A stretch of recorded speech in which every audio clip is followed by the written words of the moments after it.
सकाळर जलखिया अथवा पिलांक tiffin box रे जदि किछि हेल्दी खाइबा चाहूथिबे ताहले एई रेसिपीटा आपण मन पई बेस्ट रहइबो।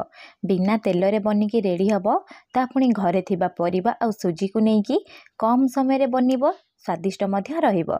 नमस्कार, प्रतिदिन रोषेई को आपण मानकु अनेक अनेक स्वागत। आपण मानकु अनुरोध रहिला जदि चैनल रे नुवा अछंती प्लीज चैनल को सब्सक्राइब करनेबे, ता सहित वीडियो को प्लीज गोटे लाइक करिवे। स्वादिष्ट जलखिया बनवाई प्रथमे गोटे मिक्सिंग बाउल नहीं से आम कौन करना देदेबा गोटे कप सुजी। सब जिनस को बाउल हो बा कप रे मापिक यूज करेंगे। ता सहित क्वांटिटी आपण हिसाब रे कम बेसी करें।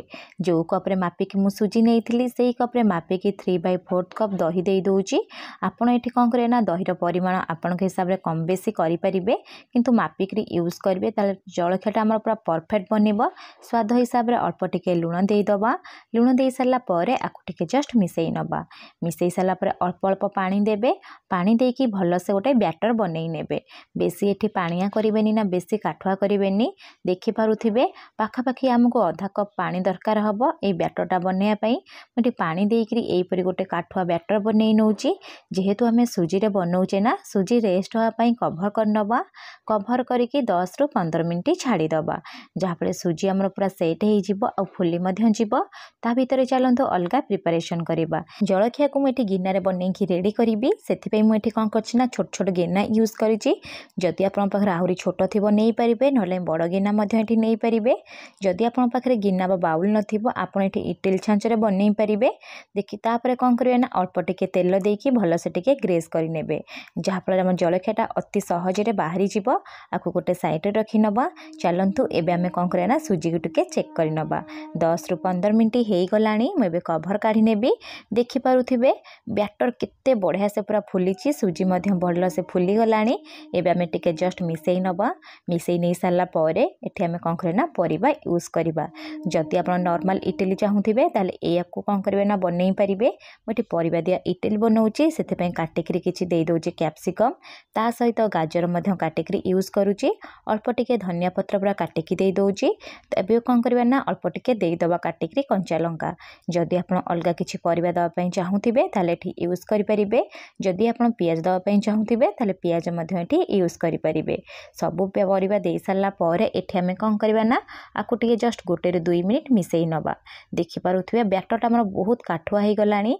जदि एई बैटर को आमे इडली बा जो मोल्ड रे बनैबा ना कोन हबो ना बहुत टाण बनिबो। सेति पई कौन करबा ना 3 रु 4 चम्मच पानी देई देबे। पानी देकी आकु टिके भलसे मिसई नेबे। जेमते नॉर्मली इडली बैटर बनी थाए सेहीपरि ही एठी बैटर बनइबे। जेहेतु हमको इंस्टांट बनाऊे सुजी फुलिबा पई एठी हमें कौन करना आधा चामच खाइबा सोडा दे दबा। खाइबा सोडा दे सारा पर गोटे चामच पानी दे दबा। खाइबा सोडा जगार आपण इनो मध्य यूज करि परिबे। तापरे कौन करना गोटे मिनिट मिसई नबा। एठी आपण बेसी मिसईबेनी, जस्ट टिके मिसई नेबे।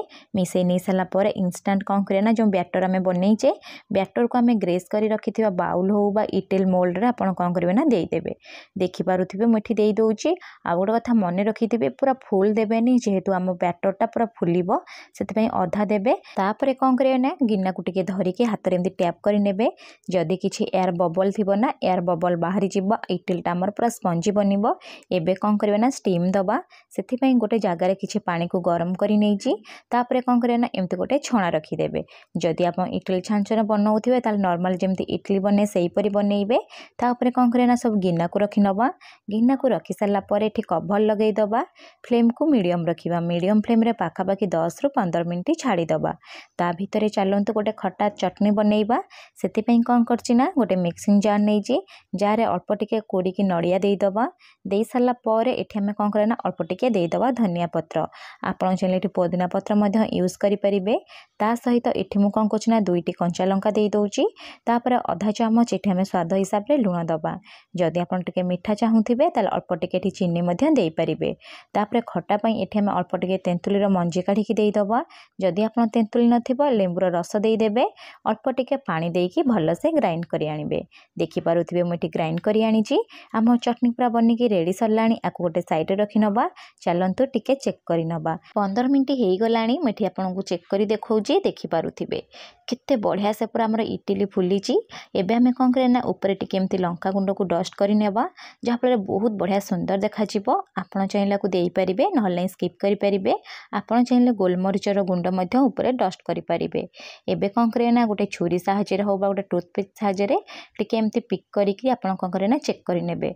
जदि किसी लगुन जानवे जे इडली पूरा परफेक्ट होती देखिपे किसी भी लगुनि। एबे आम फ्लेम ऑफ करनबा ठंडा हाँपाई बाहर छाड़ीदबा।